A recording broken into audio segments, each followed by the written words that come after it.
San नाई जो बाल काटते हैं, ऐसे एक नाई के रूप में इनका जन्म सैन नाई भक्तमाल जी में कहते हैं कि वो भीष्म पितामह का ही पुनर्अवतार है।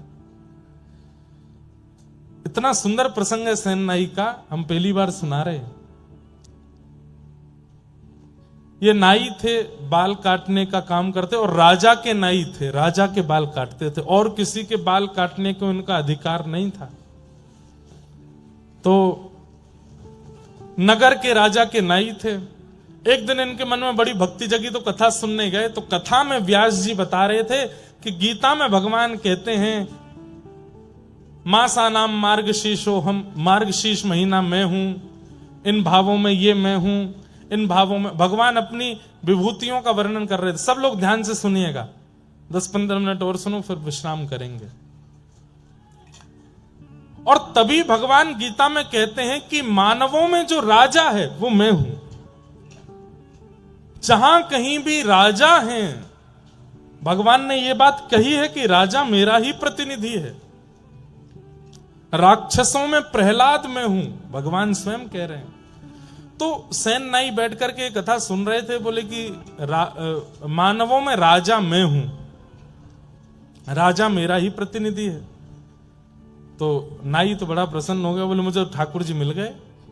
अपने राजा की इतनी बढ़िया हजामत करते, उनके हाथ पांव दबाते, मालिश करते, खूब हाथ पैर दबाते, सिर और बढ़िया प्रेम से सेवा करने लगे। बोले कि यही हमारे भगवान हैं। अब तो वो राजा के हफ्ता में 1-2 बार जाके हजामत करते, और उसके बाद कभी समय मिलता तो कथा सुनते। एक बार कथा में व्यास जी ने बोला कि बिन गुरु के हुए ठाकुर जी प्राप्त नहीं होते। तो सैन नाई जी के मन में आया कि अब मैं गुरु कहां से खोजूं। तब किसी ने इनको बताया, बोले काशी में विराजमान है श्री रामानंदाचार्य जी महाराज, आप उनकी शरण में चले जाओ, वो बहुत अच्छे गुरु मिलेंगे। और श्री सैन जी काशी चले गए। काशी में जाकर के रामानंदाचार्य जी से दीक्षा लेने का खूब प्रयास किया, लेकिन रामानंदाचार्य जी ने दीक्षा किसी कारण से नहीं दी, व्यस्तता के कारण, साधना के कारण। एक बार एक संत इनके पास हजामत कराने आए अपनी, तो ये उनके केश काट रहे थे, मतलब मुंडा कर रहे थे, बिल्कुल सारे बाल उड़ा रहे थे। शिखा छोड़ दी तो संत विरक्त थे, उन्होंने कही शिखा भी काट दो। उन्होंने कही अरे आप कैसी बात कर रहे हैं, मैं शिखा नहीं काटूंगा, ये तो बहुत बड़ा पाप है। बोले अरे मैं विरक्त हूं, विरक्त शिखा सूत्र नहीं रखते। सैन नाई जी बोले आप जो कहेंगे सब स्वीकार है, पर शिखा नहीं काटूंगा।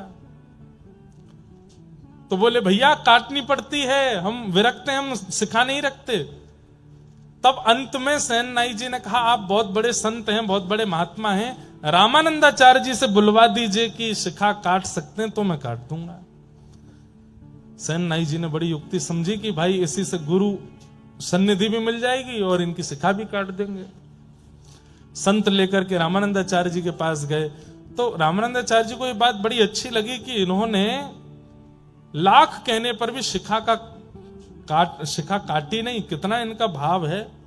और वो सब भाव देख करके, प्रेम देख करके रामानंदाचार्य जी ने फिर समझा करके जो भी भाव था वो कराया। सैन नाई जी की इस निष्ठा को देख करके उन्होंने दीक्षा प्रदान की, तिलक दिया, नाम दिया, मंत्र दिया। सैन नाई जी बोले आज्ञा करें। बोले आज्ञा यही है, वापस अपने गांव जाओ और वहीं रह के भजन करो। तो सैन और संत जन जब भी गांव में आवे, सब काम छोड़ करके उनकी सेवा करना, ये हमारी आज्ञा है। जो मंत्र दिया है इसका जाप करो, संतों की सेवा करो। सैन नाई जी लौट करके अपने गांव आ गए।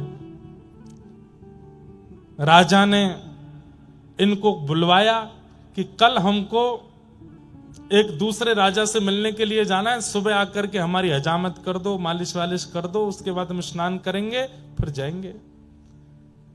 रात्रि में सब व्यवस्था करके सैन नाई जी सोए। सुबह उठे तो क्या देखा, कीर्तन की ध्वनि आ रही है। और तभी देखे कि अयोध्या से कुछ संतों की जमात दर्शन करने के लिए जगन्नाथपुरी जा रही है और मार्ग में इनके गांव में होके निकल रहे हैं। तभी गुरु आज्ञा स्मरण में आई कि 100 काम छोड़ के संतों की सेवा करना। सैन नाई जी काम छोड़ा नहीं, भूल गए कि राजा के यहां जाना है। संतों को प्रणाम किया, वो कहा हमारे घर चलें, आप सबकी मैं सेवा करूं। संतों के चरण धो रहे हैं, उनको सुंदर वस्त्र अर्पण कर रहे हैं, पत्नी के साथ बैठ के खूब सुंदर उनको प्रसाद पवा रहे हैं। और प्रसाद पाने के बाद संतों से निवेदन किया आप कुछ सत्संग कीर्तन हो जाए। उनमें से एक श्रेष्ठ संत प्रवर, उन्होंने प्रवचन किया, सुंदर कथा सुनाई, सब भावुक हो गए और कीर्तन प्रारंभ हुआ। नाचने लगे सेन नाई और पत्नी, सब बिल्कुल निमग्न होकर के भजन में नृत्य कर रहे हैं, नेत्रों से अश्रु प्रवाह हो रहा है, राम जी का स्मरण कर रहे हैं, गुरुदेव की याद कर रहे हैं। और यहां राजा प्रतीक्षा में बैठा है, मुझे दूसरे राजा से मिलने जाना है। सेन नाई हमेशा समय से पहले आ जाता है, मैं नीचे आके बैठ गया, अभी तक आया नहीं।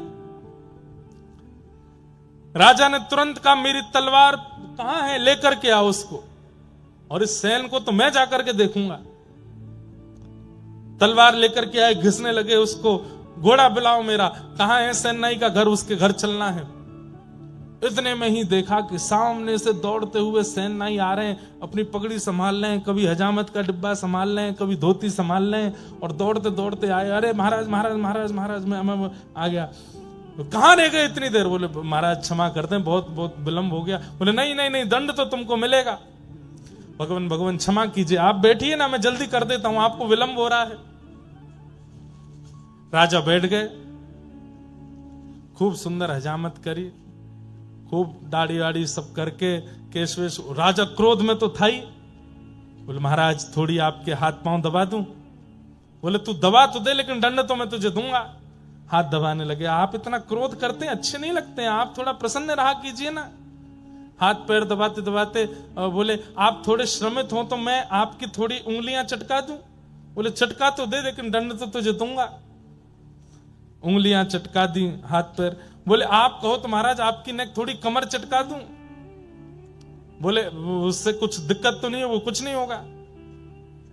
लेकर के अपने कंधा पर जोर से झटका दिया, कमर ऐसी खुली महाराज, राजा बड़ा हल्का हो गया। बोले सेन तो इतने दिन से आ रहा है सेवा करने, लेकिन आज तेरी सेवा बड़ी अद्भुत लग रही है, लेकिन मैं दंड तो तुझे दूंगा। अरे विराजिए ना आप, थोड़ी आपकी कंधे की मालिश कर दूं। ऐसे ठाकुर जी यहां पर सुंदर कंधा दबाने लगे। थोड़ा गर्दन अपनी टेढ़ी कर लीजिए, टेढ़ी करके गर्दन थोड़ा इधर कुछ करने लगे तो वहां एक तेल का पात्र रखा था और तेल में प्रतिबिंब दिखाई देता है। जैसे ही तेल की ओर राजा देखने लगे, वो देख नहीं रहे थे, बस मुख इधर किया तो दिख रहा था। जैसे ही देखने लगे, सेन नाई ने जैसे ही अपना मुख इधर किया तो प्रतिबिंब में क्या दिखा? मोर मुकुट, कटाक्ष नेत्र, नाक में सुंदर नथ बेसर, ऐसी मधुर मधुर मुस्कान। पीछे मुड़कर के देखें तो सेन नाई और प्रतिबिंब में देखें तो ठाकुर जी। राजा बोला ये मेरी आंखों का भ्रम है कि क्या है, पता नहीं हो क्या रहा है। नेत्र बंद करके अनुभव करे तो हाथों का स्पर्श इतनी बार राजा ने किया, लेकिन आज जैसा स्पर्श नहीं था। राजा सोचने लगे कहीं ऐसा तो नहीं है सच में ये ठाकुर जी ही हो। और बस ऐसा कहकर के राजा ने जैसे ही नेत्र खोले तो सैनिक जन खड़े थे। बोले वो सेन कहां गया? बोले वो तो आपकी मालिश कर रहा था, आप सो गए थे गहरी नींद में, तो वो बोला कि अब सब हो गया है तो मैं चलता हूं। वो तो अपनी दक्षिणा लेकर के चला गया। राजा बोला कोई बात नहीं, अब इसको अगली बार देखूंगा, अब तो तैयार होके चलता हूं। अपने वस्त्र आदि पहन करके राजा तैयार हुए। वहां सेन को पता चला कि राजा ने आज बुलाया था, मैं तो कीर्तन में रह गया। कौन आए थे? ठाकुर जी आए थे। ठाकुर जी भैया हमने बहुत रूपन में देखे, कभी ठाकुर जी नरसिंह भगत बन करके भी गए हैं। ठाकुर जी एक जगह सक्कूबाई बन के पिटाई करवाने गए अपनी, वो एक दिन वो भी कथा सुनाऊंगा। लेकिन नाई बनकर के पहली बार गए ठाकुर जी, अपने हाथ से हजामत करके आए, बाल वाल काट के आए राजा के, और मालिश करके आए, हड्डी वड्डी चटकाया है उसकी। या सेन नाई को जैसे याद आया, संतों को प्रणाम किया, अरे भगवान भगवान आप लोग विराजो, मैं एक काम करके आता हूं। तुरंत अपना डिब्बा लेके वही पाग वाग संभालते हुए दौड़ते हुए गए तो राजा तैयार होके बिल्कुल बाहर आ गए थे। सेन ने आकर के जैसे ही राजा को देखा हजामत हुई है, केश वेश सब बिल्कुल बढ़िया है, बिल्कुल राजा तो बढ़िया तैयार है, केश वेशों में तेल लगा है। सेन ने आकर के कहा, पूरे गांव में क्या, दूर दूर तक शहरों में भी कोई और ऐसा व्यक्ति नहीं जो मेरे अलावा राजा को स्पर्श कर सके। ये मेरी अनुपस्थिति में कौन करके गया? सेन को आता देख राजा बोले, और भाई सेन, कुछ भूल गए थे क्या? कुछ भूल गए हो, लेने आए हो? सेन बोले, भूला तो कुछ नहीं। कुछ नहीं भूले तो फिर क्यों आए हो? आपने कल बुलवाया था मुझे। अरे तो कितनी बार आओगे? सुबह आके तुम सब करके तो गए, अब क्यों आए हो दोबारा? सेन बोला, मैं नहीं आया था, मेरे घर तो संत जन आए हुए थे, मैं उनकी सेवा में लगा था, कीर्तन कथा चल रही थी मेरे घर में, तो मुझे देरी हो गई तो मैं दौड़ा दौड़ा आया कि आपकी हजामत करूं। सैनिक जन बोले, अरे तू क्या पागल हो गया, भांग वांग खा के आया है क्या? तू तो आके गया, यहां पे सब करके गया है, हमने तुझे दक्षिणा भी दी थी। और बोले, हर बार तो तू इतने 10 सोने की मोहर लेके जाता था, आज बड़ी तुझे कंजूसी चढ़ी थी, बार बार कहते एक और दे दो, थोड़ा सा और दे दो, कहां लेके जाओगे इतना, और दे दो। आज 20 सोने की मोहर लेकर के गया था। मैं नहीं आया हूं, मुझ पे नहीं है कुछ भी। राजा बोला, झूठ बोलते हो। अरे वो संतों की जमात निकल रही है, मैं उनको बुलाता हूं। संतों की जमात बुलाई गई। बोले, कहां था ये? बोले, तो हमारे साथ थे, सुबह से सेवा पूजा भजन में लगे थे, बस ये बात हुई, यहां सेन के आंसू छूटे, वहां राजा के आंसू छूटे। सेन ने कहा, सत्य में मैं था? बोले, बिल्कुल तुम जैसा ही था, लेकिन आज मैं तब कह रहा था कि स्पर्श इतना अद्भुत क्यों है, और तुमने सेन कभी मेरी उंगलियां नहीं चटकाई, आज तो उंगली चटका के गए, कमर चटका के गए, गर्दन वर्दन सब करके गए हो। और अंत में एक अनुभव मुझे हुआ था, क्या? कि मैंने तेल के पात्र के प्रतिबिंब में जब देखा तो वहां सेन नहीं, वहां पर कोई मोर मुकुटधारी दिखाई दे रहा था। सेन तो बस वहीं मूर्छासी में आ गए, राजा के चरण पकड़ लिए, बोले, धन्य हैं आप, मैं आपके अंग को छू लूं? क्यों? क्योंकि श्याम सुंदर आपको छू के गए, श्री ठाकुर जी ही आए थे। राजा ने तुरंत सेन को उठाया, राजा दंडवत हो गए, बोले कि महाराज, अब आज से आपको मेरी हजामत नहीं करनी, आज से आपको ये सब क्रिया नहीं करनी है, तो आज से आप मेरे राजगुरु हैं। जिनकी कृपा से ठाकुर जी मेरे भवन में आ गए, जिनकी कृपा से ठाकुर जी का स्पर्श मुझे मिल गया, ऐसे आप नाई नहीं रह सकते, आप तो मेरे गुरु हैं। और उस दिन से सेन जी गुरु के रूप में प्रतिष्ठित हो गए। बहुत अच्छा चरित्र है सेन जी का। ये भीष्म पितामह के ही कलयुग में अवतार हुए श्री सेन जी महाराज। ऐसे भीष्म पितामह की स्तुति अति अद्भुत है। इति मति रूप कल्पिता वितृष्णा भगवत सात्वत पुंगवे विभुम्ने स्वसुखम उपगते क्वचिद विहर्तुम प्रकृतिमुपेयुषि यद्भव प्रवाह त्रिभुवन कमनं तमाल वर्णं रविकर गौरवराम्बरं दधाने वपुरलक कुलावृताननाब्जं विजय सखेरतिरस्तु मेन बद्य। भीष्म पितामह ने स्तुति गाई, और स्तुति के अंत में भीष्म पितामह कह रहे हैं, नाथ मैंने आपके सारे रूप देख लिए। बहुत सुंदर स्तुति है भीष्म पितामह की, लेकिन अंत में भीष्म पितामह कहते हैं, मैंने आपके सारे रूप देखे, आपका द्वारिकाधीश रूप देखा, आपका चतुर्भुज रूप देखा, आपका विराट रूप देखा, आपका घोड़े चलाने वाला रूप देखा, सारथी रूप देखा, एक रूप नहीं देखा। कौन सा? ललित गति विलास वल गुहास प्रणय निरीक्षण कल्पितो रुमान कृतमनुकृतवत्य उन्मदान्धा प्रकृति मगन किलयस्य गोपवध्वा। जो टेढ़ी सी चाल आप ब्रजमंडल में चलते हो, जिन नेत्रों से, जिन चाल से आप ब्रज की वनिताओं के, ब्रजवासियों के चित्त का हरण करते हुए चलते हो, आपकी टेढ़ी सी पाग पर लटकने वाली वो मोती आपके गालों से स्पर्श करते रहते हैं, कटाक्ष नेत्रों से कभी इधर देखते हुए चलते हो, कोई अस्त्र शस्त्र आपके पास नहीं है, केवल वेणु वाद्य करते हुए आप चलते हो, एक चरण इधर दूसरा चरण इधर, ऐसी त्रिभंग लली करके हुए त्रिभंगी चाल जो आप चलते हो, कमर आपकी ऐसी मटकती रहती है, कभी किसी गोपी के यहाँ माखन चुराते हो, कभी किसी गैया के साथ लीला करते हो, कभी श्री किशोरी जी के साथ गिरिराज पर्वत पर कोई अनुभव करते हो।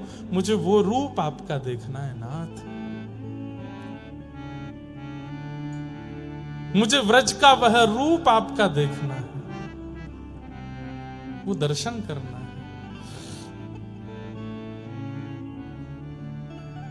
आप लोग बजा तो रहे हैं, लेकिन ये बंगाली है, यहां कैसे समझेंगे? ये बंगाली एक पद बजा रहे हैं, वो कह रहे हैं हमसे कि आप गा दो, लेकिन आप कैसे समझोगे? जीवने मरण गति नाही कछु मोर, जीवने मरण गति नाही कछु मोर, राधा कृष्ण प्राण मोरा युगल किशोर, राधा कृष्ण प्राण मोरा युगल किशोर। अरे मुझे वह दर्शन करना है जो व्रज का आपका स्वरूप है नाथ।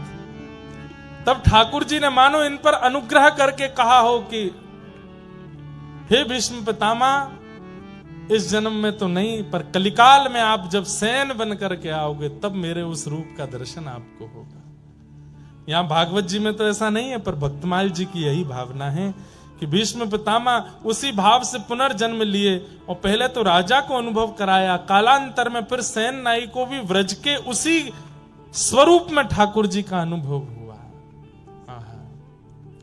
कटिकाचनी पहनी है, सिर पर पाग पहनी है, सुंदर मोती लहरा रहे हैं। चांद सा सलोना मुख, लटें घूंघरारी हैं, भौएं हैं कटीली आंखें, तिरछी कटारे, होया को चंदन सो महके वदन, हो मेरा या पे अटक गया मन, राधा रमण मेरो, राधा रमण रे, राधा रमण मेरो, राधा रमण रे, राधा रमण मेरो, राधा रमण रे, राधा रमण मेरो, राधा रमण। बोलो भक्त वत्सल भगवान की। ऐसे ठाकुर जी ने श्री भीष्म पितामह को मधुर दर्शन दिए। गिरधर जन्म मरण रासा, मीराबाई कह रही हैं, करताल बजा के गाओ। आज की कथा को विश्राम दें। बाईसा की राजस्थान में बैठे हैं और 3 दिन हो गए, अभी तक बाईसा का स्मरण नहीं हुआ। मीराबाई के इस पद को गाते हुए सब लोग आज की कथा का विश्राम करें। गिरधर जन्म मरण रासा थे, गिरधर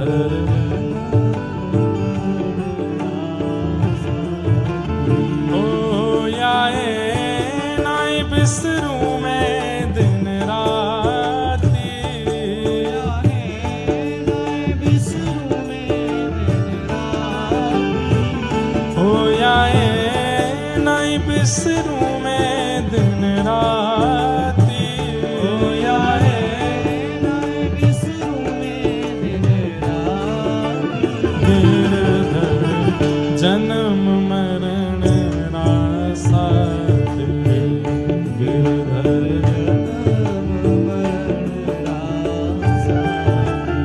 गिरधर जन्म मरण रासा दे, गिरधर जन्म।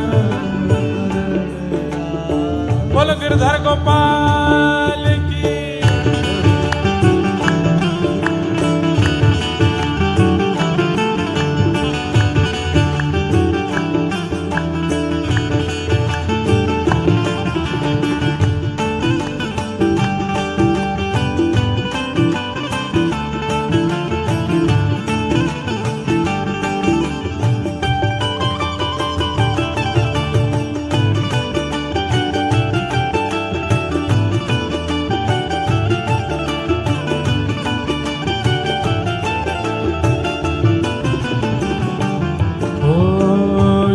संसार सकल जग झूठा, झूठा कुल नाता।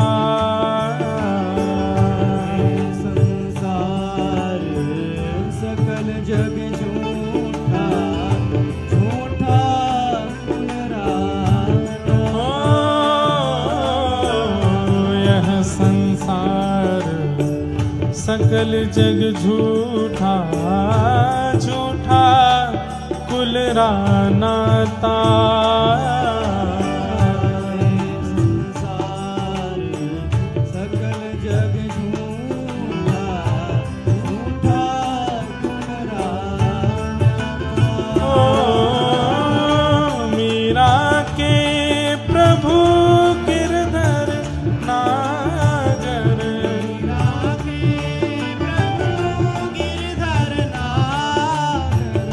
मीरा के प्रभु नटवर नागर, मीरा के प्रभु नटवर नागर। हरि चरणा चितराच गिरधर जन्म मरण रासा दे, गिरधर जन्म मरण रासा। ओ गिरधर जन्म मरण रासा दे, गिरधर जन्म मरण रासा दे। ओ आए नाय बिसरूं मैं दिन राती, खोया है नाय बिसरूं मैं दिन राती। आया नाय बिसरूं मैं दिन राती। खोया है नाय बिसरूं मैं दिन राती। गिरधर जन्म मरण रासा दे, गिरधर जन्म मरण रासा। गोविंद मेरो है, गोपाल मेरो है, गोविंद मेरो है गोपाल मेरो हे गोविंद मेरो है, गोपाल मेरो है। गोविंद मेरो है गोपाल मेरो है। राधा रमण बिहारी लाल मेरो है, राधा रमण बिहारी नंदलाल मेरो हे प्यारो गिरिवर धारी नंदलाल मेरो है। ओ प्यारो गिरिवर धारी भुजा उठा के गाओ।